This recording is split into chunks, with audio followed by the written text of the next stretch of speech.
You're live?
Let's do this. Hello, everybody. Welcome to Torn Tuesday, your weekly dose of all things Lord of the Rings, Hobbit, books, movies, games. We've got so much new information to cover today. And Cliff, you're on time. Hello. Well, a wizard is never late, nor is he early. He arrives precisely when he means to, so it's that simple. Very good. Okay.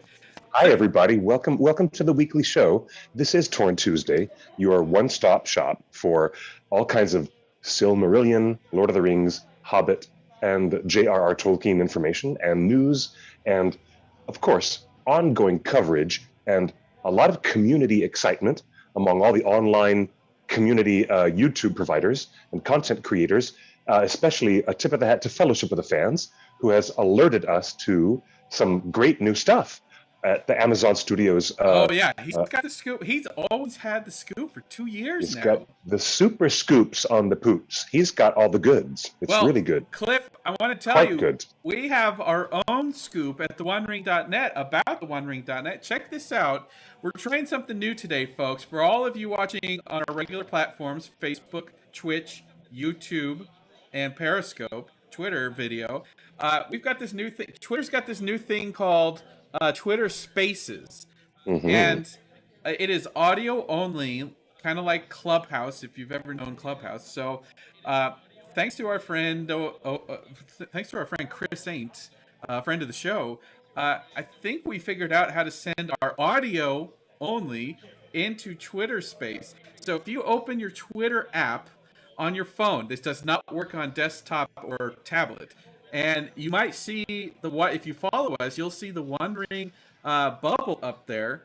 And if you tap on that, looks like there's 11 people listening already to our Twitter space. So welcome to an audio-only version of Torn Tuesday. We're always trying to break new ground. Cliff, we were one of the first live streaming podcasts, period. And we've seen platforms come and go, and we just love connecting with fans in all the forms that are the new things. So now we're on Twitter Spaces, and I hope everybody. Yeah. So it's listen, this is it is a whole brave new frontier, but right now I'm going to try to reduce the bandwidth of all my devices in my house, all of them, so I can get a better upload speed, and I don't want to sound weird. Hello, everybody on Twitter Spaces. I want to make sure we don't sound warbly or ticky or talky or You know what I'm hearing from your voice right now, Justin? Hmm, I'm hearing that little digital snap, crackle, and pop that I'm hearing sometimes. really? So yeah, Okay. I'm hearing a little bit of that. So I want to make sure my upload speed is good. Well, you And sound great, Cliff. do You I? sound great. No, I could And not. I could not. Now maybe I could attribute that to well, having a good night's sleep, perhaps. But you, yes, you sound better than you look. thank you. I'll take it. Wait a minute. Wait a minute now, ladies and gentlemen. All right, for the audio audience, for the people who are just listening, I'm very proud of my new shirt. Okay, this is my new Dragon Ball Z shirt with this bright and very emblazoned yellow gold Dragon Balls in a field of lightning over a black sky. And I'm all about DBZ, so don't make me go Super Saiyan on you. I think I'm looking pretty good. I got my head shaved like Krillin, and if I'm doing my DBZ today, and you're You giving wear, me flack, you you're giving wear, me flack. yeah. Oh my god. Come Oh my on, god. this is a Tolkien podcast, and you're wearing a DBZ. That's It okay. We're it all might as well fandoms. be a collared bowling shirt. Oh, wait a minute. After Wait all, a minute. You're wearing a shirt that spoofs a different franchise from a galaxy far, far away. may the But dwarves be with you. yes, it's good One to of have you our here. favorite Comic Con. Well, Cliff, thank you I'm for I'm allowed pointing to out your shirt because Tim I'm allowed Fisher to in the flex chat my room. fandom. Yeah, I want to flex my fandom every day. Why not? Go Well, ahead. so there you go, Tim. There's your answer to your question. What is Cliff wearing? Now you know what he's wearing. Uh, Hmm. Cliff, huge news. I haven't told you this, and I know you love it when I give you breaking news without telling you what we're talking about. Oh God, Um, what's happening now, so ladies and gentlemen? it is official. I'm going to bring this up on screen right now. It is official, folks. Amazon Prime has just announced that we will see the sword of Eternia as Amazon is making a She-Ra live action TV show. Oh, I knew about that yesterday. I read that on Twitter yesterday. It's not. Hold on. Yeah, okay. That is news. It's quite surprising because we were wondering if Netflix was going to, continue with its obvious two shows, so the new He-Man show, and then they're making a third kids show for a younger audience in the Eternia universe, and now the IP seems to be crossing over to Amazon Studios, doing a big live action version. I mean, that's a hell of a lot of Masters of the Universe all at once. But you know what? The one thing that the fans are most wanting them to go back and visit again would be additional She-Ra and the Princesses of Power, which was eminently popular and a tiny bit controversial, but really like hit the pop culture wavelength in a big way. And instead of getting a Netflix announcement, the whole fandom was caught off guard that a competing streamer platform is taking up the mantle of making something in Eternia. It was quite a surprise to hear this yesterday. Yeah. So, Cliff, why do you think She-Ra would move from Netflix to Amazon? And doesn't Amazon have enough sword and sorcery fantasy shows with Lord of the Rings and Wheel of Time? I don't know. They also have Carnival Row, but I'm not sure if they renewed Carnival Row. They did. They did. That's right. Yes, they did. Okay, so we're waiting on Orlando Bloom to come back for another season of that. Even um, I don't know. Um, I don't think you're ever going to get enough because not every one of these is going to stick. Okay, some of these are going to stick, but not all of them are going to stick. So that's why they're doing a whole bunch of different things. Um, Look, it's not going to be long, believe it or not. Walt Disney Studios is going to dust off the Lloyd Alexander, Chronicles of Prydain novels, and suddenly we're going to get the Black Cauldron remade into another series or a live action epicness. They're they're not afraid, and they've shown us this time and time again. The big media producers and the big studios and the networks are never afraid of oversaturating the marketplace, except when it comes to Kathleen Kennedy and Star Wars and the conversation that the fans were having when they brought out Solo, the standalone Star Wars story. Then there was a whole lot of press ink, a lot of entertainment press, and even the fans talking deliberately about how much is too much. How much of a good thing is enough of a good thing Well, when it comes okay. to your fandom? Well, so Cliff, that's the question that Lord of the Rings fans have had to deal with because we all want to live in Middle Earth. We all want to spend as much time in Middle Earth. Mhm. But then fans complained when The Hobbit was turned into 3 movies and there was too much Middle Earth from The Hobbit. So how do you reconcile that? Like No, let's talk fairly. Right now, there is no TV show or feature film, like the ongoing Marvel Cinematic Universe has both formats of broad, broad release, wide release theatrical films. At the same time, they have wildly popular uh, streaming TV shows, all crisscrossing different media in the same IP. But The Lord of the Rings doesn't have that. We have no TV shows right now, and we're at least a year and maybe a year and something further from the release of that series that's coming up. But the only real representation in the pop culture fandom right now is board gaming and video gaming for Lord of the Rings. And I'm talking about the online presence, all the online fans playing Lord of the Rings online, the upcoming Gollum stealth action puzzle game that's coming out on different gaming platforms. Um, and then the very, very popular board gaming from Journeys in Middle Earth from Fantasy Flight Games. Uh, Otherwise, where's the fandom getting their digestion to get their that kick from? They don't have any new films or new TV shows yet, so we're all biding our time with mostly real excitement in the scholarly interest quadrant of the community with the release of the new book, The Nature of Middle Earth, and a whole lot of energy with conversations about um, Amazon and what's coming up from them. But we're not currently watching, What If at the same time, followed by, hot on the heels of WandaVision, hot on the heels of Falcon and the Winter Soldier, while Black Widow comes out at the exact same time in theaters, and now Shang-Chi, which is an amazing film. And wildly speaking, I mean, broadly, very broadly speaking, we are looking at a little starvation mode. And I think Amazon Studios and their marketing team might be aware of that. The starvation mode that we're in is probably why they're so scarce with tweets and disclosing information about their series. Okay, they know this. It but really does also tie in. it's a year The state of away. the pop culture. It's a year away, but that doesn't matter. That doesn't matter. There's still nothing else going on in the immediate consumption of TV shows and film. So we have occupied our time a lot of conversations about the 4K. I mean, we spent months talking about the 4K release of Lord of the Rings and how amazing Andrew Lesnie's photography is looking in this That's new 4K restoration. that's Um, right. we've been talking. Why?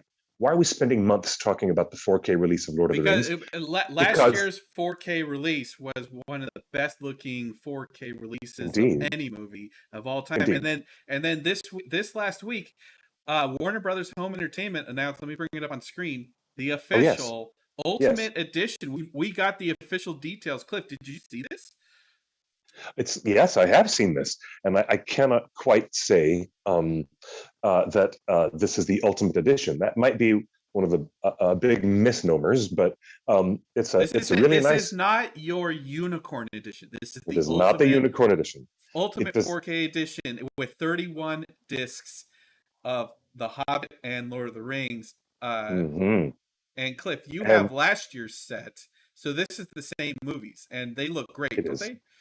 It's beyond stunning. It is finally a point of visual correction for the Fellowship of the Ring, which everybody's been watching in Blu-ray for all these years. But that extended edition of Fellowship was the one with the unfortunate green tint, the very infamous green tint that was not what the filmmakers wanted. It was a mistake, and it's finally been corrected. And excuse me for adjusting the camera for a moment. I, I have to say the 4K is the reason why I even upgraded my television set to see how beautiful the film trilogy looks. But I just want to make a one last subtle point, and I'm joking because I'm not subtle at all about this. there's a scarcity of content of TV shows and movies uh, for the fandom. And so that scarcity, I think, is on the mind and it's on the field of play. It's actively on the field of play in the terms of how Amazon is, not giving us bits and information. The scarcity is feeding a greater interest. And so we're getting our kicks from the board games and the video games in the Lord of the Rings universe while we're waiting for the future TV series to come out. And that's why we spend months talking about the 4K release and oohing and eyeing over it and just like falling to pieces, because it really is gorgeous. And it Well, is according to the new features list, things that are included on this 31 disc box set is the epic Cannes Film Festival presentation reel, which we had a reunion with just a few months ago. It's a legendary preview that took the world by storm at the Cannes Film Festival, and then it's also included our 30-minute interviews and conversation reunions that Stephen Colbert did with the cast of The Fellowship, The Two Towers, and Return of the King before each film. And the Alamo Drafthouse had produced those earlier this year. So these are brand new interviews that only a few people saw at Alamo Drafthouse. So this is big. I wanted to see that, and unfortunately, Alamo Drafthouse was not near me, so I could not see it. But those are the only extras on this. But Cliff, this is Lord of the Rings has never looked better, and I think most people watch the movies more than the appendices. So, well, hold on now. There's a lot of love and effort that went into making the appendices, and they tell a much bigger story about the artists and the craftspeople who made the trilogy. And I'm just quite surprised that there's no iteration of them. They were all released in standard definition, right? Even on the Blu-rays, even when the Blu-rays were released of the extended editions, I believe that the appendices were they ever in high def, or were they always in standard def? They were always in standard def, even on the Blu-rays. That's true. Yeah, well, now it's just, there's also the many things that were promised to the fans, including Peter Jackson going back and doing a whole nother conceptual documentary and overview of the history of the trilogy, and the blooper reel. Dude, you know how much fans have been talking about the blooper footage of all the people on unbelievable footage we've never seen. Peter Jackson said that he wanted to do that for the 25th anniversary. That's right. He always said we'll do it for like the 25th or later anniversary. This is only the 20th anniversary, and 4K is finally available for most people. You can get a 4K TV for $300 now. So it's just really important that you can get Lord of the Rings in the best looking version since you saw it in theaters since that first print. But there's a bunch of comments in the chat room, Cliff. I see them. I'm starting to see them right here. Yes, and they're not wrong.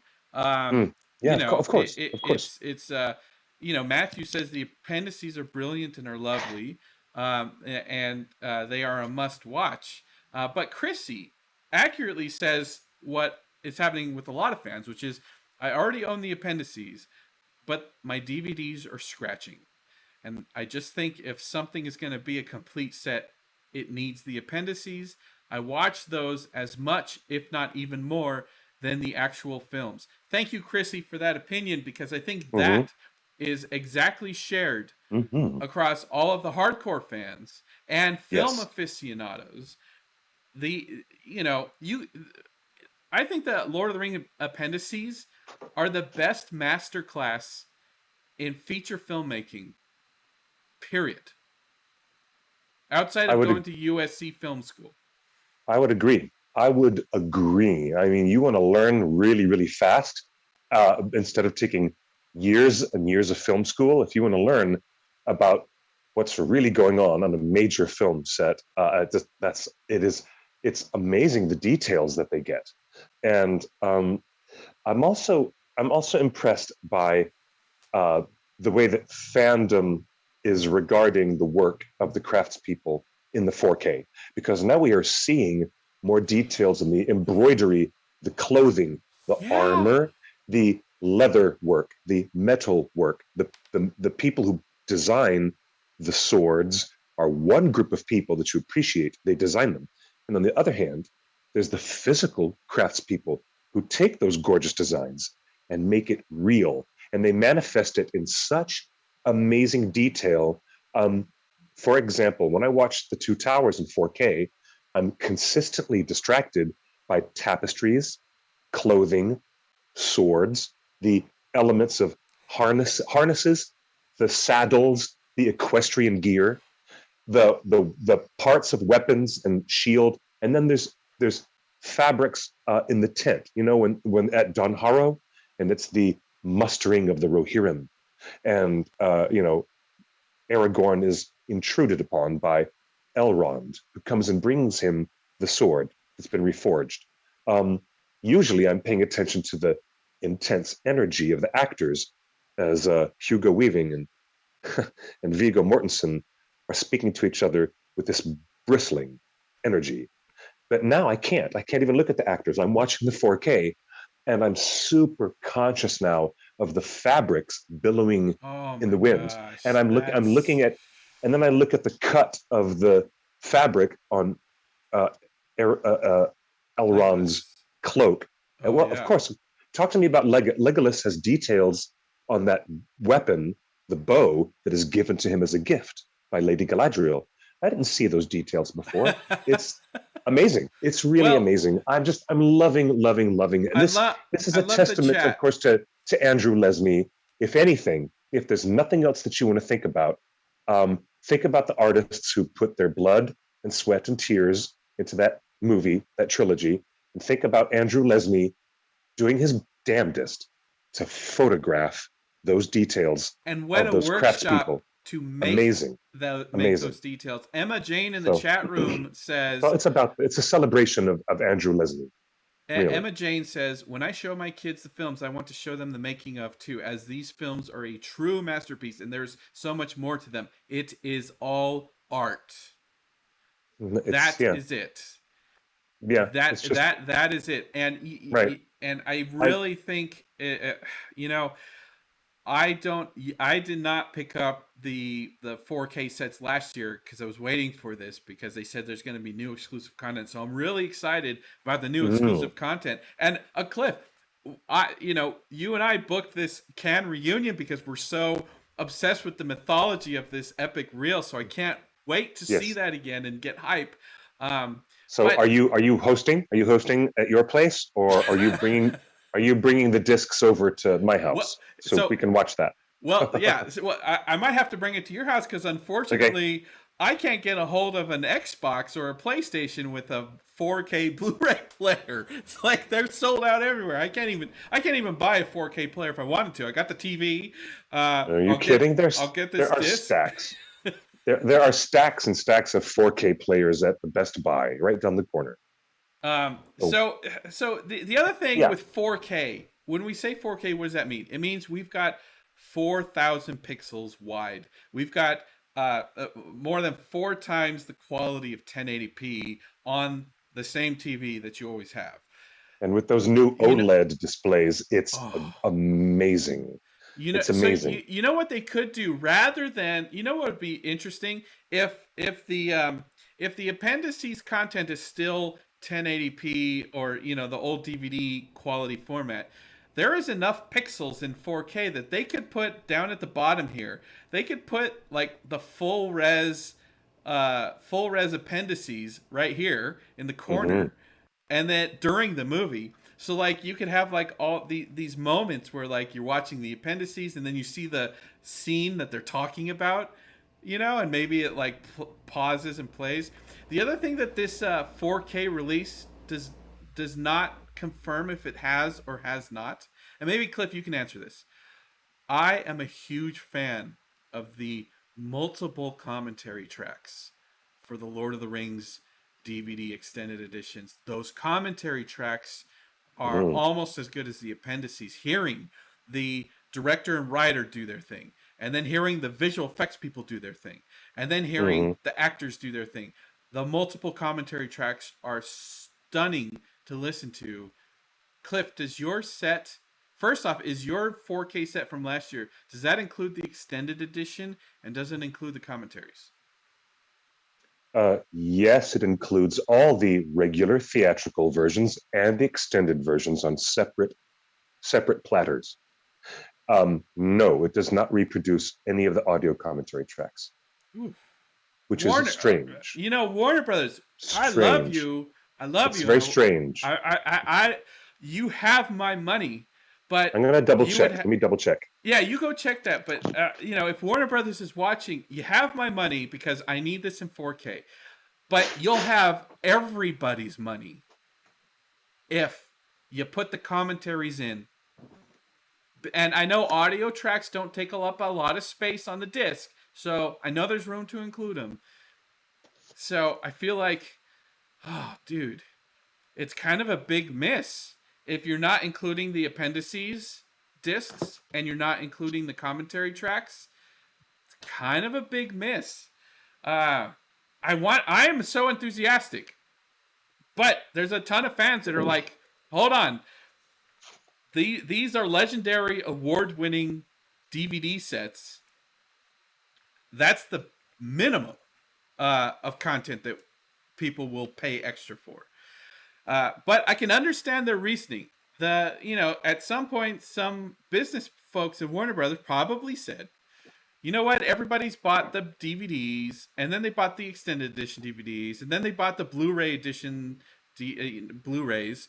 So they probably already own all this stuff. But as our chat room just pointed out just a few minutes ago, those discs are getting scratched.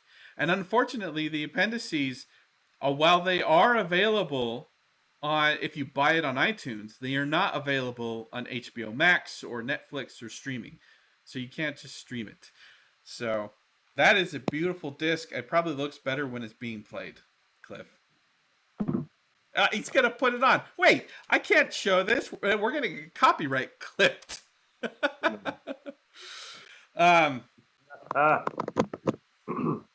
Okay, hello. Can you hear me good? Yes. All right, here. I'm just going to put it in the player and see what's going on here, because I'd like to see if there's really any evidence of just the bare bones films. Only the Hobbit trilogy and the Lord of the Rings trilogy 4K that was released last year is only the extended editions got the commentary. I don't think the theatrical versions did. Sure, but I mean, there are separate platters for them, but I'm putting in the extended version in right now, and let's turn on the telly and see if I can get a look-see.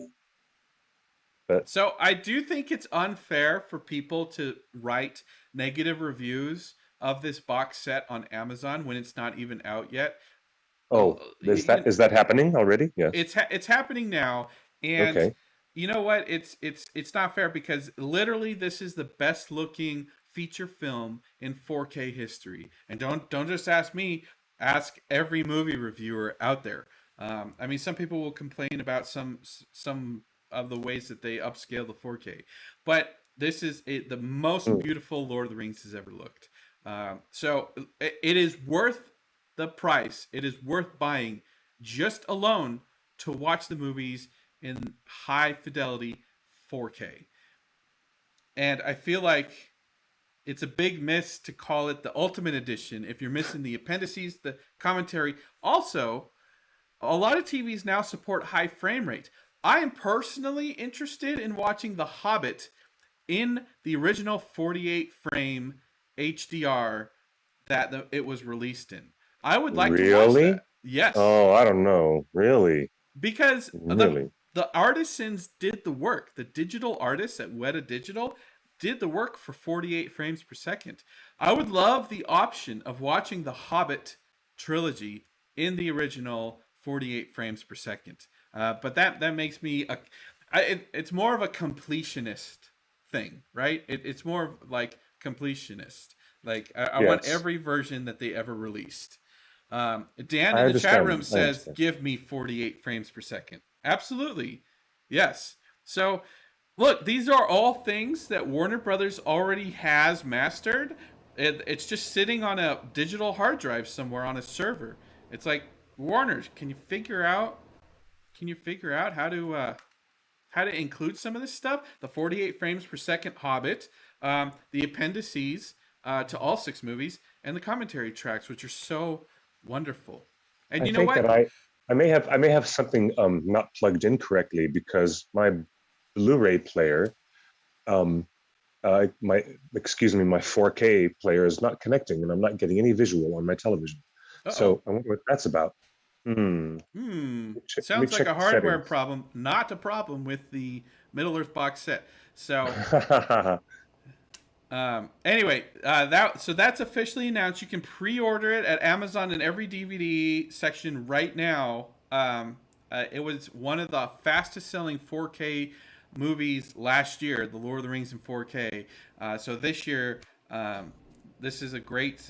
But either set is great. But this is the complete package with the Alamo Drafthouse cast reunions. The other thing I I, should I, mention. before you mention it, do you know I just want to take exception with the marketing term, calling it the Ultimate Edition? You know, if the commentary tracks are missing, and if all the hours and hours and hours of behind the scenes are missing, then I would not have chosen that terminology. I would not have chosen that word, Ultimate Edition. That's just me. That's all. But Um, okay. yeah, Fausto in the chat room accurately reminds us. Maybe we should do an article about this. But the PlayStation 5 and the Xbox Series X, the new one, both Mm. support 4K Blu-ray. Both support 4K discs. Oh, If you can get a hold of those systems, I've been trying for 8 months now, and I can't even wait in line to get it. Um, but the previous version, only the PS4 Pro and the Xbox One X supports full Dolby 4K. So not the regular oh, PS4, only the PS4 Pro, and not the regular Xbox One, but the Xbox One X is the one. So okay. there's a lot of tricks to this, and then also not all 4K TVs are made alike. If you want the best picture, Cliff just told you the OLED screen is That's the the one. absolute most stunning. That's the one. There are cheap $300 TVs, as I said. But if you really want this Lord of the Rings set to look the best, you're gonna spend at least $800 on a decent sized TV, 4K TV. But maybe we should do a new write up on that because there's so many formats and there's so many things and it can get confusing. Anyway, It Cliff. can. Yeah, it can be. And you know what? Hey, hello. Yeah, anyway, hi. Hi, everybody. After the show is over, I'm going to go back and figure out whether I have accidentally unplugged an HDMI cable somewhere that should be connected in the back because I Right. really have no signal. I've got no signal on it. So, anyways, haha. So Cliff, I know a lot of fans are disappointed that there's no bonus features on this, but if Mm. you don't own Lord of the Rings in 4K, it's worth buying just to watch this in 4K. It's that stunning, is it not, Cliff? Yes, yes, it is. Just for that reason alone. And as I said before, it's a love letter to, the photographer, the cinematographer, Andrew Lesney, who bothered to take that kind of care, that kind of incredible artistic care in the way that he would light and shadow this world and the way he would manage, the natural light down in New Zealand, you know, where the ozone layer is a little bit more thin, and the light, Wait, oh, the light that comes to the sky through the windows is a little bit different. So you have to set your settings on your camera differently when you're shooting outdoors in New Zealand. And absolutely.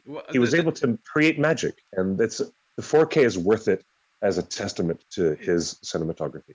uh, Dan in the chat room is correcting me. PS4 Pro does not play 4K, so not all Blu-ray players are created equal. Gosh, I'm already confused. See, this is how confusing it is. Um, Indeed. There are a bunch of people in the chat room having a great solution, Cliff. What if Warner Brothers Home Video offered a digital download code for all the appendices content? That'd be great. That's a great idea.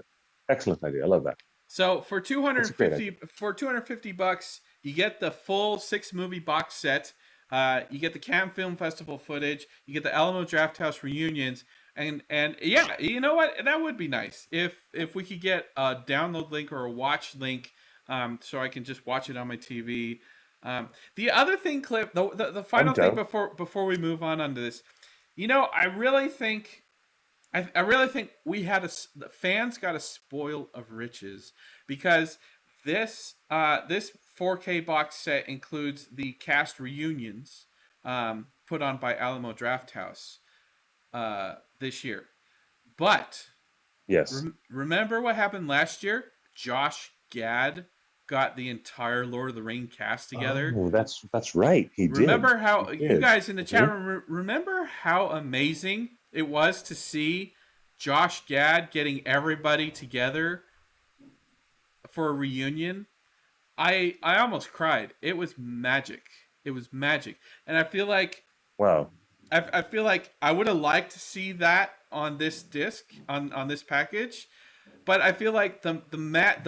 the value of seeing a reunion we already got for free on YouTube last year. So Mhm. these new extras, although they're Right. hosted by Stephen Colbert instead of Josh Gad, and they're a little longer, Mhm. I feel like the magic of a Lord of the Rings reunion was kind of already spent, and we got it for free on YouTube. So this is just kind of like nice little extra. So I just wanted, I it's an I agree with interesting that. thing. Yes, and I'm going to reach out again and say thank you, Julia, and other people online, and especially Julia and our friends in the chat. This is correct. These 4K bare bones releases that we got last year are exactly that. They are bare bones releases. There are no audio commentary tracks of any kind, and certainly not the famous ones that included, separate tracks for the cast, and then the filmmakers, and then the screenwriters, and then another separate track for the visual effects people, and the design and art department people. Well, Remember how amazing it was to hear Dan Henna and the art department actually talk about some of the challenges they had, that and is and not it's great. included on that set last year or this set. Cliff, Lauren in the It is chat room not. wants to It is know. not. She just popped in and wants to know if the remastered Blu-rays are released on their own, or can you only get it in this Mega Ultra box? Oh, I am unaware of that, but Well, let you me. just held up the answer, right? The new set this year with the new bonus features is only available on the big box set, but you still can buy the set that Cliff has right there. Mhm. That is But these only are Lord of the these. Rings. This is only 4K regular and 4K extended. Within these sets that I have, it's strictly the movies only. All six movies in Peter Jackson's oeuvre of Middle Earth films, his Middle Earth saga, all six films, but nothing else. Certainly, no other additional Blu-ray platters. They don't come in this box. Okay. No. Oh, non 4K. Can you buy Lord of the Rings in non 4K? No, unless you find it on a bargain bin at Best Buy or a truck stop Yeah, not unless you're using the old or Blu-ray, and eBay. but that Blu-ray is green.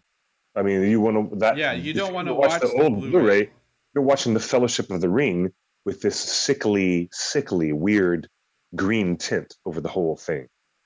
So, Yeah, um, that I mean, also I will say this: in America, HBO Max has the extended editions, and they are the remastered color editions. So HBO Max, you can watch the remastered beautiful versions on HBO Max, and if you want a digital version of the 4K, you can buy those on iTunes. If you buy Lord of the Rings extended edition on iTunes and Hobbit on iTunes, you get these remastered 4K remastered editions with all of the appendices on iTunes. Um, So I iTunes I tell might you be what, the best. iTunes might be the best bang for your buck. that's also true. I hadn't thought of that. But this is I just popped in the Fellowship in 4K. This is platter number 2, of course, being the second half of the film. And here is the day where the Fellowship is standing out in the courtyard in Rivendell, and they're about to leave. They're about to leave Rivendell, and I have to stop every second, and I'm like, "What the hell? Look at the seamstressing work It's and the stunning. The sewing details. on those elvish costumes that are." And there's only a brief shot of Arwen standing there with a couple of elves next to her, and all of a sudden I'm looking at the costumes in a whole bizarre new way. I've never seen that embroidery and that It's detail. jaw dropping. The It clarity is kind of jaw is. dropping. It's kind of nuts. A couple comments from the chat room. Matthew reminds Wow. us that not only does Apple iTunes have the 4K masters, but Xbox Marketplace. So you can buy the full Lord of the Rings 4K remasters on Xbox Marketplace. Now, does that include the digital versions of the appendices? That'd be interesting. Kevin on Twitch wants to know: does it only play if you have an Apple TV? Though, no. There's an Apple TV app on everything, but I'm not talking about Apple TV Plus. Actually, there's an Apple TV Plus app on my Roku. That's how I watch Wolfwalkers and all those things. But I Oh, I love Wolf Walkers. Big shout out to Tom Moore, that's amazing, talented artist and animation director, and all the team working with him at Cartoon Saloon, making those amazing films. Wolf Walkers is brilliant, absolutely brilliant, and it's appropriate the criticism that is aimed at Apple Plus for burying that film. And I mean, it's just that movie is amazing, and it should be seen by more and more people. So get yourself a trial subscription to Apple Plus just to see Wolf Walkers. It's free, you'll and be then shocked. You'll be shocked. It is oh, probably one of my top 10 best movies of the last year. It really is. it's It's that good. stunning. Now, Thank Cliff, you. we're talking about extended edition and theatricals, which are included on both last year's set and this new box set.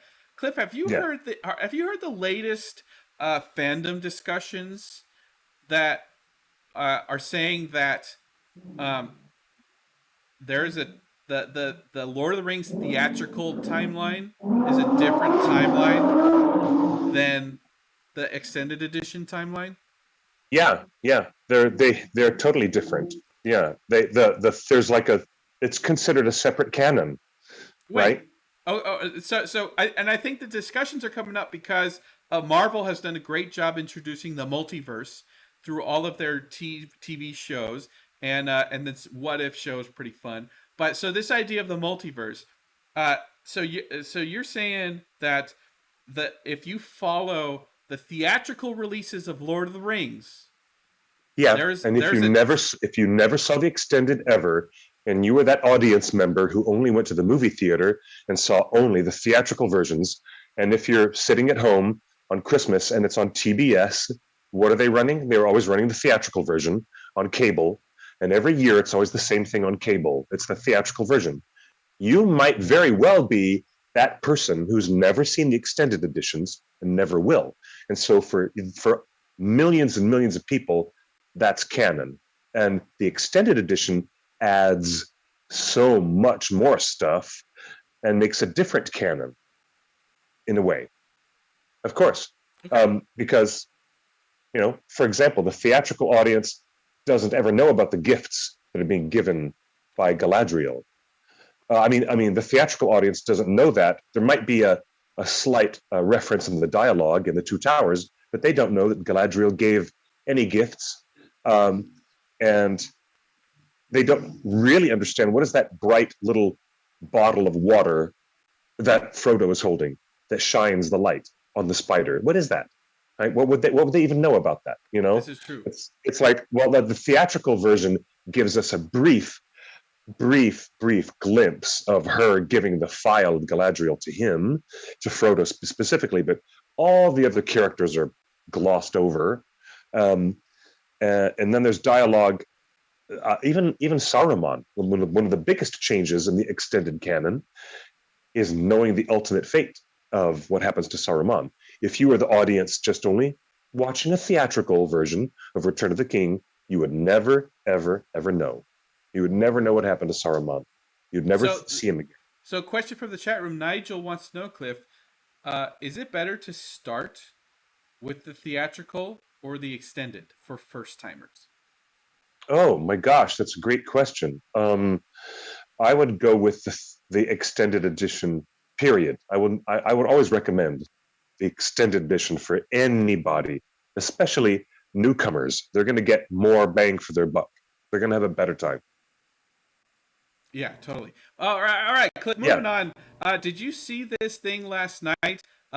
Kim Kardashian showed up to the Met Gala in a beautiful black outfit and nothing else. In a Nazgul uniform? She showed up in a big old Nazgul uniform. Yeah, what about that? Yeah, I saw it. That was fun. That was really fun. Oh, no. Do you know what? I barely noticed that at first. I was distracted by Timothy Chalamet dressing like Paul Atreides in an amazing, uniform outfit. It's just great stuff. I'm all about Dune right now. Okay, look, I'm gonna, Well, represent... no. You know who I was obsessed with? Lee Pace. What? Did you see Lee Pace? Oh yeah, and his mismatched socks. Yes. Wait, I saw Lee Pace and his socks that don't match. Yes. For folks that haven't seen this picture, wait for this awesome reveal in 3, 2, 1. Lee Pace and his beautiful socks. That's hilarious. Oh man, the Met Gala is always so fun. Scroll the picture up so that people can see that his socks don't match.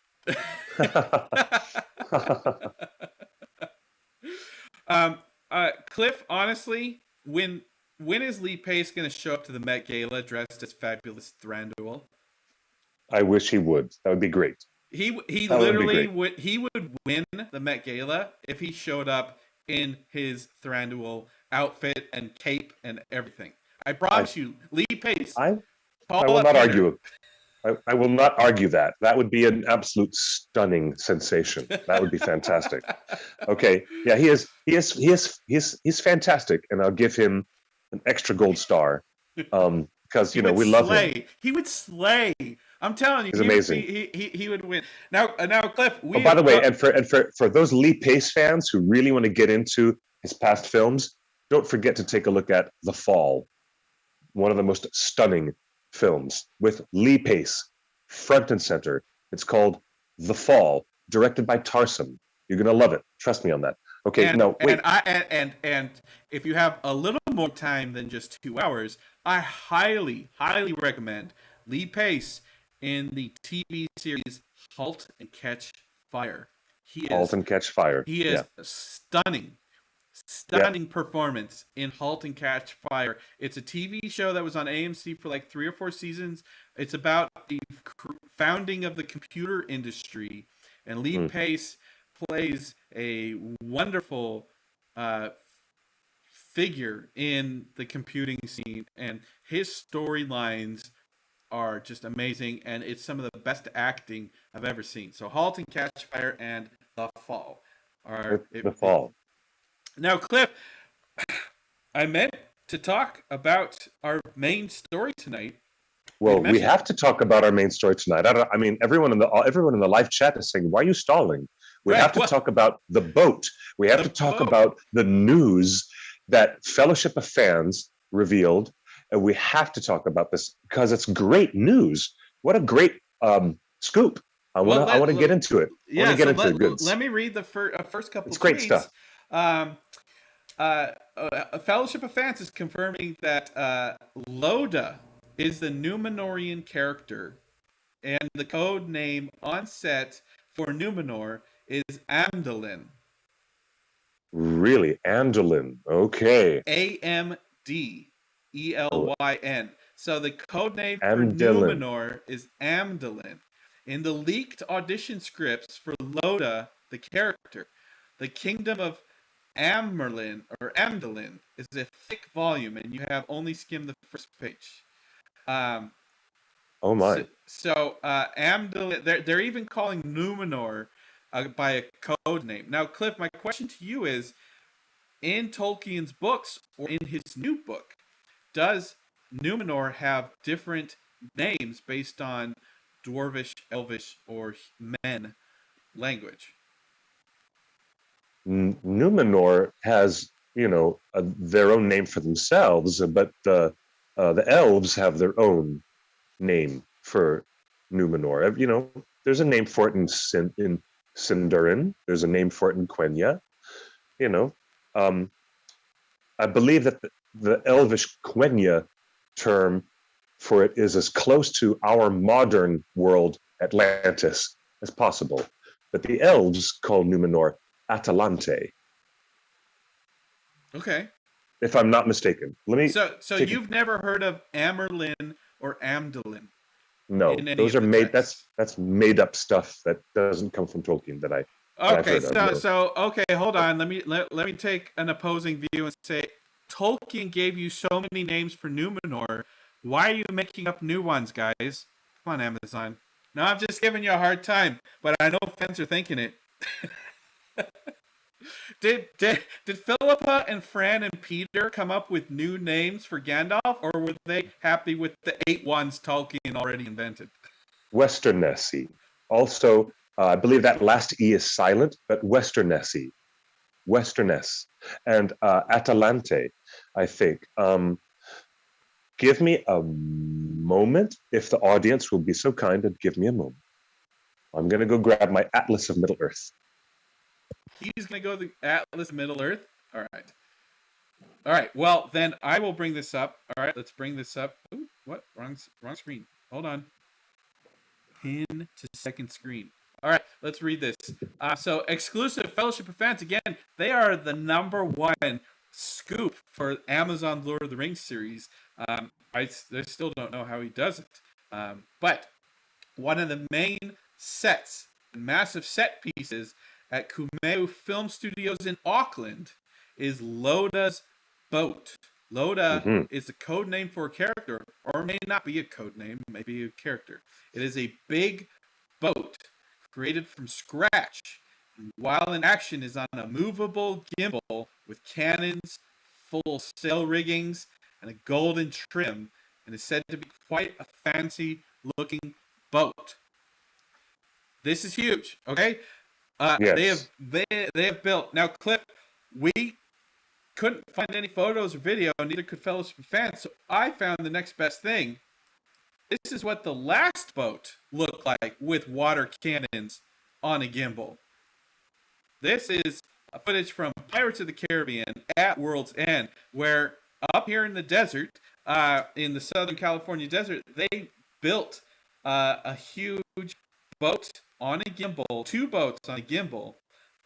And so this is the same technology that, or same kind of set piece that they used in At World's End. Lots of blue screen, as you can see, but full-size boats, full-size rigging. Ooh, there's our boy Legolas. Man, it's crazy that he's been in 2 major franchises at this level. Like, Orlando Bloom is just, he's awesome. So yeah, this is the last time we saw a major production build boats on a gimbal, and I wish they would just zoom this camera out so we can see like the whole thing. Oh, there you go. So you can see the whole thing. Obviously, I don't want to play the video audio because we'll get clipped. But that's it. That's the gimbal with water cannons. Look, yeah, big fans and water cannons. So that is what Fellowship Fans is describing in these scenes. Let's see if we can find. Oh yeah, big. Here comes some big water. Yeah, water cannons. Now he says that there's no physical cannons on the boat.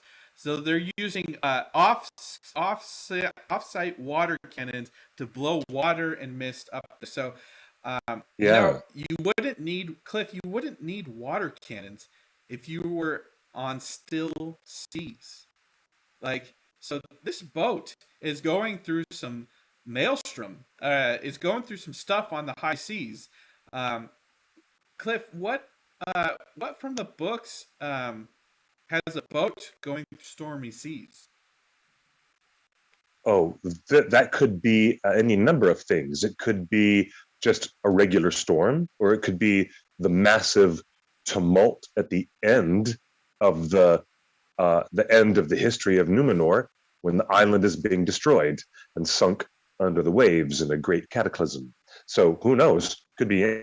I doubt that they would be filming the very end of Numenor and the destruction of it this early in season one. So I think maybe they're just using that stuff for a major storm sequence. There's all kinds of difficulties at sea. All kinds of storms can happen through the seasons. But is there? But come on, let's take back Tolkien, okay?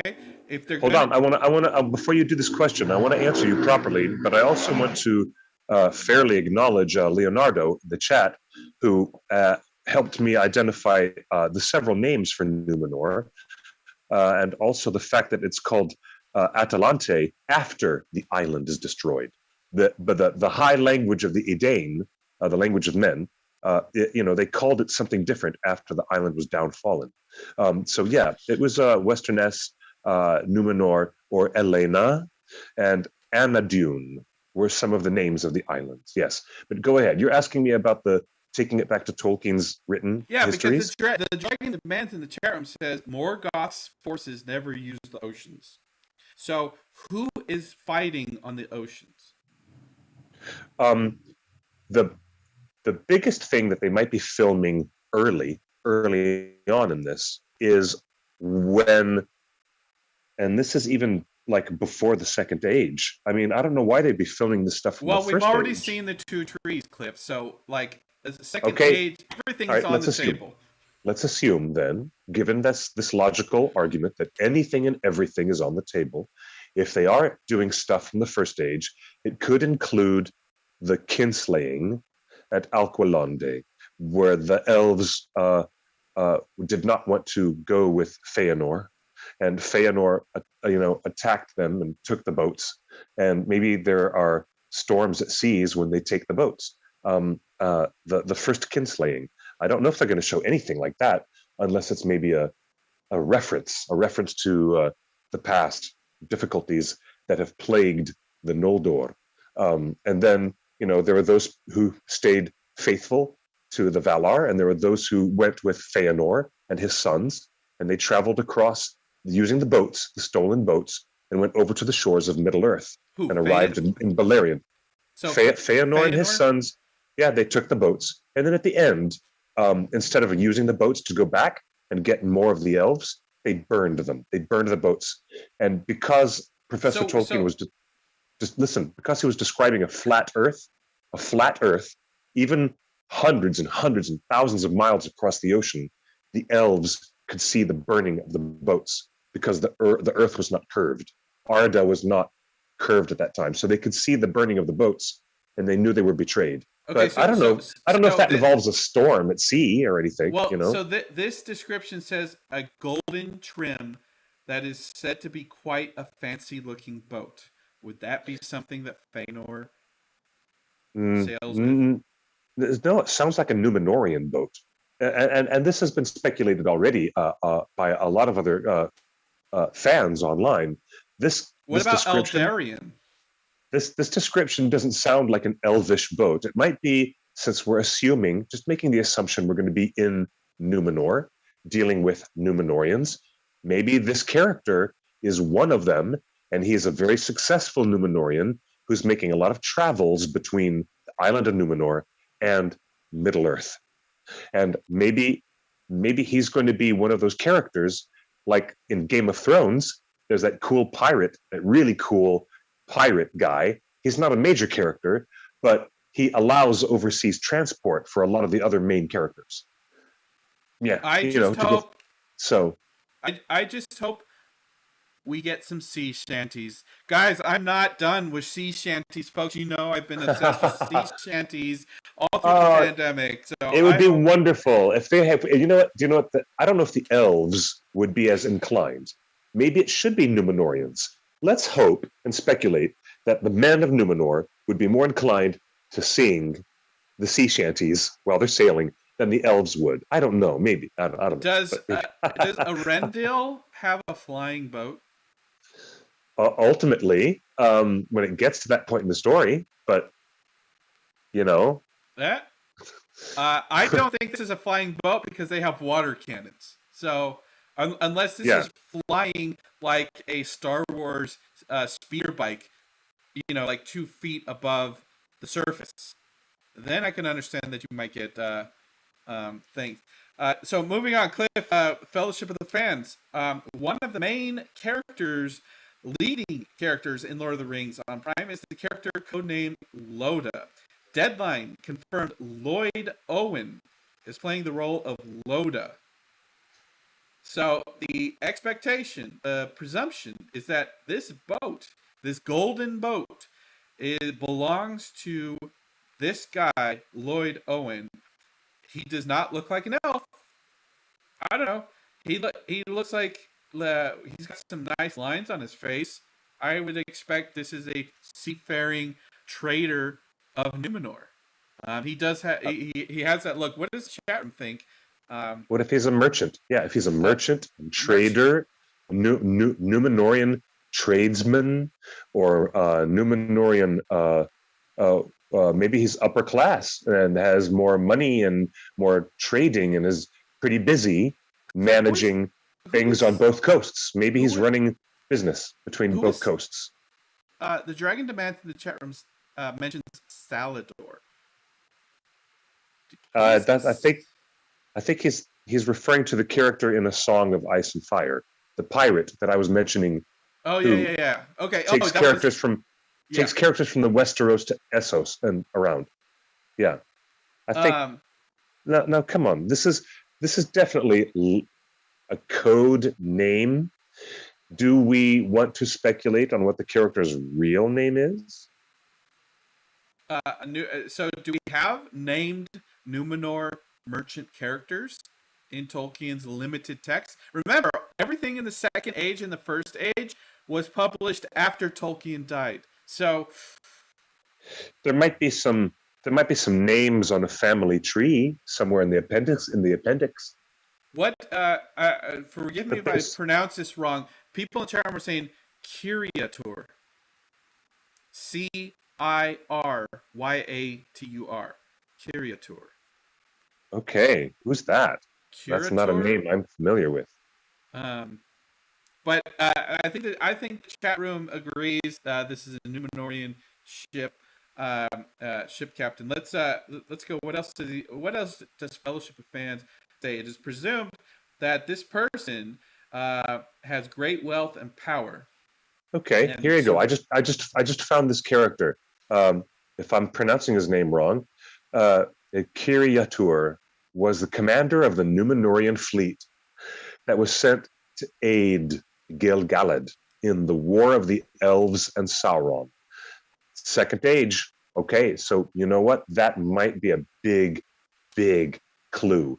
Thank you for pointing that out. I want to say thank you very much to the chat, because that is the Second Age. That would be a character in the Second Age, because if the Amazon Studios program is going to go anywhere, it's going to focus on Sauron making himself secret as Anatar and convincing Celebrimbor to make magic rings. And ultimately that would lead to the War of the Elves and Sauron over those rings. So it says that he in the Second Age, Gil-galad's elves had been beaten back to the river Luhun, and Sauron had more forces approaching from the southeast when the great armament from Numenor arrived. So this is before the destruction of Numenor, but yes. Yes. This is before Sauron was taken captive to Numenor, where Sauron would later spend a lot of time corrupting the Numenorians, which would ultimately lead to their downfall. But that's a much later part of the story. Wait, so in that epic battle on Lord of the Rings, at the beginning of Lord of the Rings, where they destroy the ring and begin the Third Age, uh, does Numenor fall during that war? No, Numenor does not fall during the War of the Elves and Sauron. No, Numenor No, this falls is later on at the very. We're talking about 5 or 6 seasons from now. Numenor would fall when Numenor itself and its crazed king has been corrupted and perverted by Sauron, and they go to make war on the Valar, and go and sail past the Forbidden area that's towards before. Valinor. That's before. That's the last. Yeah, the War of the Elves and Sauron is way, way, way, way before the downfall of Numenor. Okay, so does this character that you just described? He is? Wait, so I'm confused. The character you just described is a Numenor ship Admiral, captain. and a Numenor admiral who came to help the elves early in the part of the Second Age, not late at the end of the Second Age. All right, okay? So imagine this firmly places the show in a time frame. If it is who that is, if this character that they're talking about is indeed Kirjatur, and here's a note on the etymology. It says Kirjatur in Quenya means shipmaster, from the base word Kirja, meaning ship, and the suffix tur, T-U-R, master, an appropriate name for an admiral. It is, in fact, possible that this is the name of his position and not himself. So the elves might refer to him as shipmaster, Kirjatur, but it might not be his real name. That might just be his title. So that's interesting. Interesting. All right, moving on. Further down, he is wealthy. One of the scenes seemed like the boat sailing on a voyage between two places. The captain, codenamed Loda, would walk down the boat from the steer, checking on the deckhands and looking out to sea. So this is just normal boat stuff.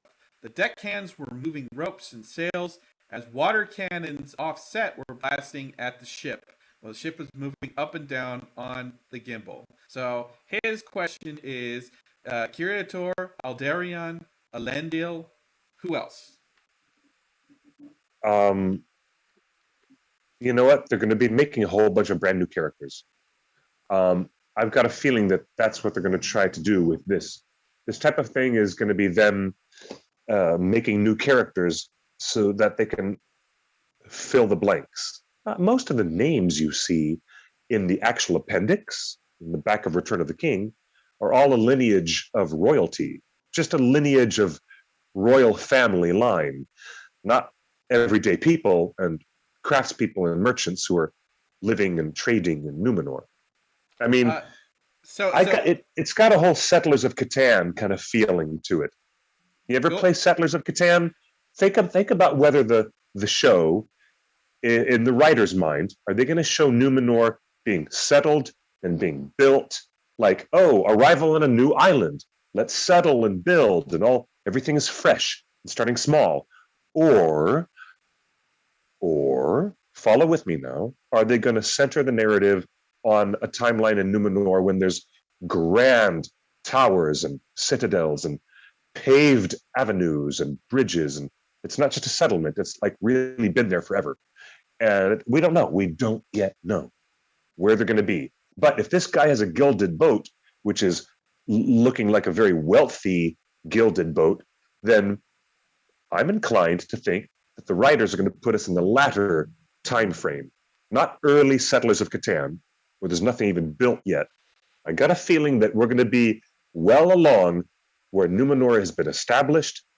I got a feeling they're going to cut to a point in time where Numenor has been there for a while and has started to provide a very prolonged, steady influence, colonizing. And I mean colonizing and trading and deforesting with the land, the mainland. And I mean mainland and Middle-earth characters are going to meet, greet, and hang out with maritime Numenorians. And so these characters on the mainland, Middle-earth, and the maritime Numenorians are going to crisscross. Listen to me now as I cast my mind into the speculative world of the writer's room of Amazon Studios. Green Dragon Imagine, gossip. this is all Green Dragon gossip right now. Totally. We're going to sit in the back of the tavern and speculate as broadly as we can. Wait, hold on. Before we speculate, it seems to me a smart thing.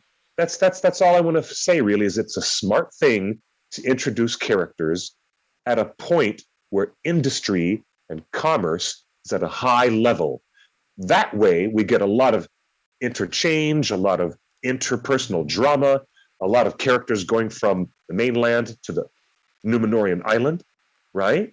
So I think it behooves the writer's room to set the story at a point where there's a lot of energy and commerce, and that also supports this big story from Fellowship of Fans, that this guy is a powerful man and might be wealthy and has a golden gilded boat. It's not just a ramshackle piece of junk. This is a man of fortune. So further descriptions. A Night Gambit found the original casting description for this character named Loda, or codename Loda. It says is described as male, 47 to 58, Caucasian, late 40s or 50s, and a series regular.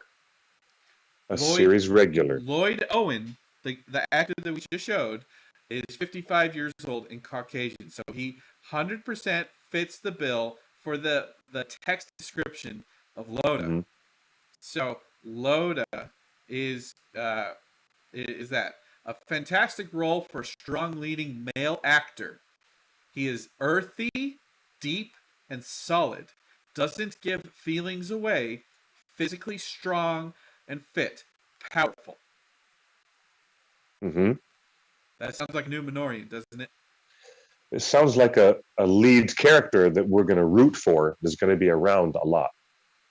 Leaked audition scripts and scenes for the character Loda, who we just described, state that Loda has a son and daughter, but doesn't get along with his son, who is also hiding away as a stowaway. The scene was for auditions, so it may not even be in the show. But Cliff, do you think that for a show like this, would they audition with real scenes, even if it's incomplete dialogue? Oh, yeah, sure. Why not? I mean, this is a whole different process than making the feature films that Peter and company did. So yeah, why not? All right. Well, so there you go, folks. Fellowship of Fans exclusively reporting that Lloyd Owen, Caucasian actor, 55 years old, is a man of stature, a leading character in the show, at least for the first season, playing a ship admiral who has a gilded golden boat. And the rumors go from there. It's really good stuff. This is great stuff. And again, it's great. Let's go back to the footage of Pirates of the Caribbean, where they built two big boats on gimbals. Just huge undertaking. So this is a huge, very much so. So Cliff, again, we just went through a lot of information. We're talking about we've got character description. We've got a broken relationship with his son who's stowed away on his boat. It's a gilded boat. It's possibly meant for trade.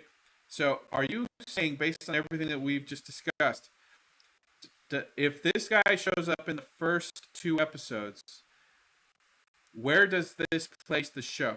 Does this place at near the beginning, like the early days, like 2 trees, and then showing the founding of Numenor, or does this place show at the first season at the height of the Numenorian Empire? Okay, let me go back to what you just said and say that the founding of Numenor and the 2 trees couldn't be further apart. They're eons away from each other. Right. Okay. So they've got just so you know that the 2 trees existed before the first age began, and Numenor was not raised up from the waters and gifted to men until the beginning of the second age. after their help in the War of Wrath. So okay, and also I'm just going to say if they're going to do time jumping between First Age or even pre First Age, We know and they are 100%. that's They great. are. That's great because you know what? Peter Jackson did it as well with his opening prologue and Fellowship.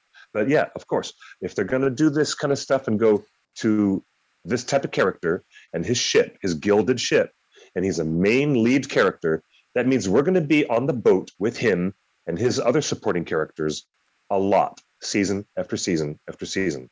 And they're going to reuse that boat, that ship thing that they built on set. I They're don't going to think they're reuse gonna. the hell out of it.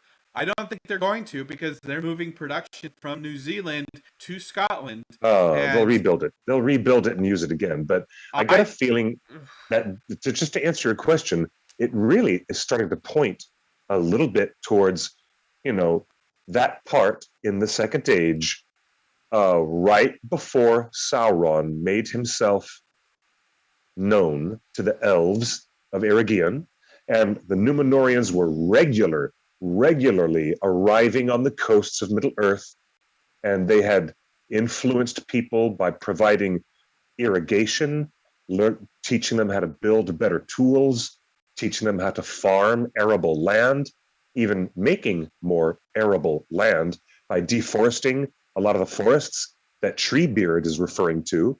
Treebeard refers a lot to the lost forests of the area. And while all this is going on, the writers of the show are going to be, showing us the profound effect that Numenorians are having on the mainland of Middle-earth, while the elves are getting caught up with some strange dude who suddenly wants to show up and teach them how to make magic rings. In the middle of all this, that's what's going to be going on. Andrew in the chat room wants to know, Cliff, could Kiriatur and Tar Minister be combined into a single character? I don't know. I haven't thought about that. Well, with such a huge cast that they've announced and more that they haven't announced, and the time available to have all of these characters have their own moments in many episodes. I mean, we're talking about 50 hours minimum of screen time. 50. Mm-hmm. So there is a lot of room that a movie does not allow. So yes. I don't think they need to combine any existing characters, and they have plenty of room to create new ones. This is interesting. This is interesting that I think we're coming into clarity on a specific time frame for the show, for the first season. That first image of the two trees really threw everybody off. Unless it's a given that they want to build powerful context. And if you're going to build that conversation about what the elves are missing, then you're going to have to show what they lost. You have to show Valinor to show what Second Age living is like for the elves who keep wondering, oh, gee, this is what life is like in exile now that we're no longer at Valinor. Well, yeah. Cliff, let me ask you. Early on in production, we got all those reports of a giant diving tank. And yes, we did. Water. Yes. Some of the earliest scoops from a year and a half ago were huge water tanks on set, huge water everything. And we had that stunt woman that unfortunately got injured on a big diving accident. Our speculation, Green Dragon gossip time. The speculation at the time said, wow, if they're really doing things for the pilot, because this is when J.A. Bayona was on set, maybe Bayona is filming the downfall of Numenor, and they're getting this big water-based action sequence out of the way. But based on all this new information and what you just described and what the chat helped describe to me, it seems like the men of the world have an earlier battle, naval battle, that earned them the right for Numenor. That earns them the island of Numenor. Is that correct? Like there's an aquatic naval battle that the men help with? No, the men help with the land battle against Morgoth in the first age. You're confused. Okay. Sorry. All right. So and They based on the Edain, the men, the mortal men who help the elves with the War of Wrath against, helping the Valar and the elves against Morgoth, they're given a reward for helping them out, and that reward is the island of Numenor, which is risen up from the ocean waves, and there it is. So do you think that's the pilot? Do you think that the 2 hour, 2 episode pilot is the backstory, a You mean condensed version? a first age backstory? A first Whoa. stage, the pilot is a first stage Hmm. backstory going from the destruction of the two trees to the creation of Numenor, and the creation of Numenor sets up the rest of the series. Well, that means all of season one is going to be set in the first age then, and No, no, no. I I'm don't buy saying that. only the first 2 episodes are set in the Oh, first stage. just the first two episodes. Hey, Just Bayona's episodes. okay, I understand what you're proposing, and I don't know. It sounds kind of wacky. Well, That could be interesting. and here's the other thing. Why would they hire J.A. Bayona to direct a 2 hour pilot? What is he skilled at? I will remind everybody that J.A. Bayona is has directed some dark stories, but Hmm. he got a lot of commendations for his film The Impossible, which was a flooding movie. It was a movie about the Indonesian Tsunami. flood, the tsunami. Hmm. And so, if by the way, watch it, please. Watch The Impossible because it was Tom Holland's first movie. J.A. Bayona helped discover Tom Holland, who's Spider-Man now. The Impossible is a great movie. Ewan McGregor, Tom Holland. It's great. But if he's familiar with creating an aquatic disaster world, Hmm. and he's kind of familiar with this stuff, Hmm. uh, would it make sense to have that director basically tell a 2 hour version of the first age and basically set up creation of Numenor? And so by the end of the second episode, by the end of the pilot, Numenor is at its full grace and full glory, and the show kicks off into Hmm. basically the story of Numenor at its height all the way to its downfall. I wouldn't do that at all. There's too much narrative. There's way too much narrative demand, and only 2 hours. No, I don't think that's likely to happen. I think Uh, that what you're laying out basically, instead of an 8-minute prologue like the one we got in Fellowship of the Ring, you're talking about a 2-hour prologue for a 5-season TV show. And I'm like, no, they're not going to try to condense all of the first age and all of its events into a 2-hour standalone. then why did they show us the two trees? Because I've said this before, all of the elf characters are going to be dealing with a metaphysical pain and struggle, and that's what it's all about. So you better show it up front. What is that pain? What is that separation? It's Valinor, and the fact that they are called to Valinor, and so many of them resisted, but many of them did go. And then there are those who left because of the oath of Feanor. And we're talking about Galadriel. If we're talking about a Galadriel specific point of view from, the branch of her family line, Mm-hmm. then the emphasis is going to be on metaphysical loss of Valinor and why her characters and her family line of characters feel that separation. Hey, you could call it Valinor separation anxiety, but that's why they showed us that blip of the two trees, because we're going to see what is so beautiful so they can emphasize what was lost. And the elves are now in Middle Earth, stuck with all this other bullshit, and here comes Sauron running into the room trying to make things worse for everybody. So why Based on not?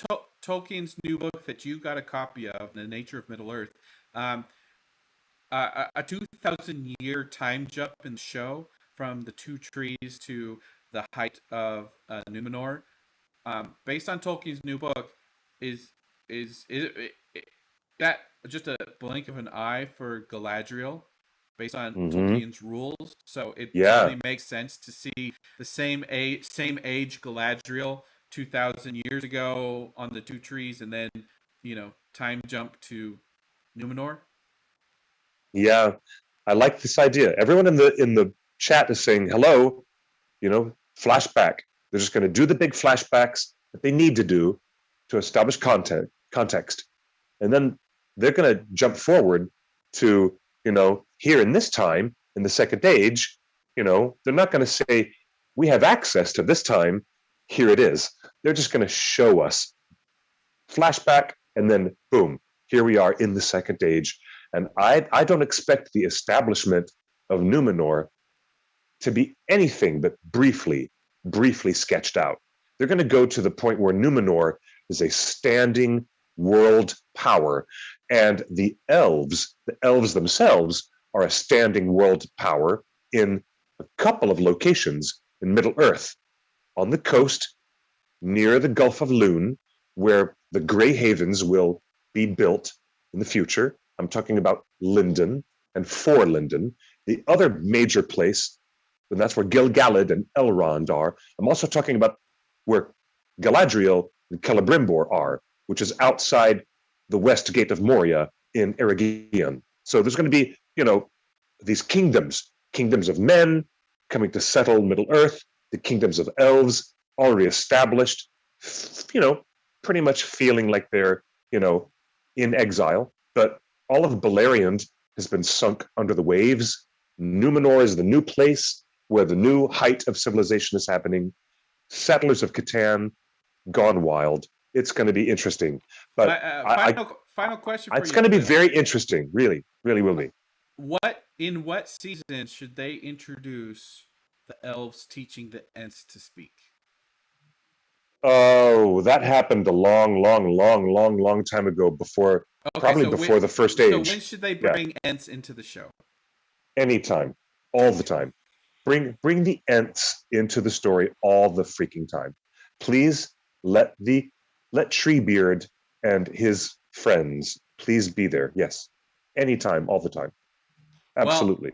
you keep talking Okay. about elves and men and boats and Numenor. I'm most excited about the Dwarven kingdoms and seeing the kingdom of Dwerodelf at its pinnacle of Dwarven Mhm. society. But we are out of time, Cliff. It Thanks is. so It is much that for time. Yes. Thank you, sir. Thank you so much for. Thank you so much for reminding everybody that the timeline of the second age can even be quite confusing. It is highly recommended, Justin, that you've read the Silmarillion, right? Okay. I recommend that you and I do a watch party with some of Nerd of the Rings videos. Okay, you and me. We're going to sit down and watch some of Matt's videos on Nerd of the Rings, so we can go over this timeline stuff, so you can make sure that you understand Numenor risen, the beginning of the second age. Numenor destroyed, the end of the second age. I get it. I Okay. get it. Okay. Okay. Okay. I'm picking that up. So remind everybody, so today we went over Fellowship of Fans, new rumors, big scoop. This is a great scoop. I'm telling you, this might be one of my favorite scoops so far, because it gives us characters, it gives us descriptions, it gives us descriptions of the boat, and it firmly places the show in a specific period, which is very, very interesting. So good work, Fellowship of Fans. Also, we reported that Amazon Prime has a new fantasy show in development, a live-action She-Ra, Princess of Power, which is different than the Netflix cartoon that our friend Noelle Stevenson, who has been on the show, friend of the show, Noelle Stevenson, was the showrunner on. So evidently this is not related to her cartoon show, which is my niece's favorite. So this interesting that they're just rebooting it. And it's also not related to the new Kevin Smith and Mark Bernardin animated series, Masters of the Universe Revelation. Wait, so they've got a Kevin Smith He-Man cartoon. They've got a new future set and Yes. He-Man set in the future cartoon. They have Yes. She-Ra, Princess of Power animated show from Noel, and now they have a live action She-Ra. So this is 4 different universes. Yes, all at the same time. And you know what? So you know what? How about that? We've got Amazon's Lord of the Rings. We've got and we've got the War of the Rohirrim anime, which may be in Peter Jackson's universe because Philip O'Boyne is attached, but we don't yet. Yes. They haven't announced. And then today, we reminded everybody that the Lord of the Rings 4K Ultimate Edition is now up for pre-sale, and it is worth getting. I'm telling you, even though it doesn't include all the bonus features that you're used to getting, you can ask Cliff. Seeing this movie in 4K is worth the price. It is amazing. It's really good stuff. And in addition to that, before we forget, at the end of the show, we're going to see a lot of you people this Saturday, the 18th, in Griffith Park here in Los Angeles. This Saturday. I can't believe this guy totally. We would be very, very bad if we did not mention the Baggins birthday bash. Baggins birthday bash. Now, Baggins birthday is normally on what day? It's the 22nd, correct? September 22nd. And so this weekend is the closest weekend we could get to September 22. And we have a public picnic, which is a very big, family-friendly affair where we have lots and lots of open space. People are not going to be crowded together. We have an immense spread out area in Griffith Park for families to come and enjoy the picnic celebrations of the day. There will be lawn games, trivia games, costume contest, and all kinds of great stuff. And Justin is dutifully pulling up the information, which is there on our Facebook page. 323 people have already responded that they're going. We've got some amazing people. Hobbit Gay, our favorite Twitter account, will be there, along with several fans and friends, and a lot of Torn regulars. You know what? Play it safe. We're all vaccinated. We hope you are. We encourage everybody to get vaccinated. We do encourage masks, but your health is your decision. And we're not sharing food. This is not a potluck. Everyone, only amongst your own group. Only the people who are eating with their own family pod eat with their own family pod. There isn't going to be a big Bilbo birthday cake this year. No, there you go. unless you guys bring one. So it's up to you guys. Good stuff. You know, the world is getting kind of back to normal, but we felt that this is an outdoor space, plenty of fresh air, plenty of room to spread out and still have cheer. Hopefully we see singing Gandalf. Bring your cosplay, please. Common cosplay. Bring your. A lot of people will. Oh yes. It's going to be hundreds of Lord of the Rings and Hobbit fans and Hobbitses themselves. We're going to have absolutely. a great time celebrating. And if I'm not mistaken, we're looking for a very pleasant weather on Saturday. This weekend here in Los Angeles. I think the projected temperature on Saturday is going to be 75 degrees and sunny. It'll be a perfect day for a picnic. 75 and sunny. Perfect day for a picnic. So if you're in Southern California, or if you just want to get out of the house and go somewhere, come to Griffith Park in Los Angeles, the Mineral Wells area. We'll be there. What do you think, Cliff? From like noon to 6 o'clock? Probably. Oh yeah, no, we'll be there from 11 until 6. Yeah, it'll be an all-day family affair. Bring the little ones, bring the babies, and bring the family dog, because there's lots of room. Everyone's going to have fun. And I'm excited to see some friends that we haven't seen in a long time. So it's going to be a blessing for all of us, really. A great blessing. So yeah. I guess I'll come too. Yes, sir. You sure will. And hey, lots of love to this audience, which has been so kind. Final thing. Joining us today. Thanks for being here, everybody. Yeah, before we go, I want to thank everybody who joined us on Twitter Spaces, audio only Twitter Spaces. Please send us a tweet. Let us know if you had a good time or if we should keep doing this. Thank you to Chris Saint for making it happen, because we're always pushing the envelope. And Cliff, I wanted to remind everybody, J.R.R. Tolkien has a new book called The Nature of Middle Earth. You've got a copy right there. I do. Here it is. I want to give everybody a heads up. if you're interested in this book, or if you're interested in gifting this book for the holidays, for Christmas, and you know a Tolkien fan that would love it, please buy it now. And if your bookstore is out of it, order it at your store. Here's what's happening worldwide: there is a paper shortage because of the pandemic. A lot of paper mills closed, and they haven't got back up to speed as fast as the world demands. And there's a lot of books coming out. There is a paper shortage, and the publisher does not know when they're going to do a second printing when this one sells out. So when this new Tolkien book sells out, that might be it for a while. So if you're planning to get this book for Christmas, ask for it for Christmas, gift it for Christmas, tell your family and your friends, and your own pocketbook, go and get it now. Cliff, I haven't been able to get a copy because 3 of my local bookstores are already sold out, and they don't know when they're getting it. It's the best $32 I've ever spent. And you know, the last time that we had a paper shortage like this, J.R.R. Tolkien had to split his book into 3. You're right. That was the reason why The Lord of the Rings was split into 3 published volumes. Again, originally against the author's wishes. Yes, because of the paper shortage. 50 years after his death, a paper shortage is still affecting Tolkien's books. That's wild. I didn't know that. All right, take us out. That's so great to have everyone with us. It's great to see Princess Toy Nerd and Dan, and of course Matt, everybody. Hey, you know what? Rory is asking us to go back. We're going to go back and look at the chat comments in YouTube. And hey, happy birthday, Julia. Even though Julia can't make it to Bilbo's birthday bash in Los Angeles, we're going to be toasting to your birthday on the 20th, okay, which is a couple of days out.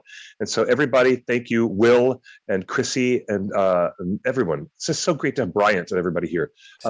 Stephen, put your Twitter handle in the chat. And Stephen R. Hey, Stephen R., the coolest. You guys are so good. And I really appreciate someone saying, hey, it could be that dude. That dude could be that, that Numenorian merchant. And I'm like, oh, Kirjatur. Wow. I'm like, because that's a name that I hadn't run across because I haven't reread that with his name in it in a while. So thank you for refreshing my brain, everyone. That's fabulous. And we're going to see you next Tuesday for more mischief and more gossip and news. And a tip of the hat to Fellowship of Fans for an excellent scoop. And we'll have some more stuff to talk about very, very soon. Until then, everyone stay safe. Get yourself vaccinated. It's not that hard. It's like, you got your tetanus shot, so you can get this one too. It's going to be fine. We're all in this together. So be good to one another.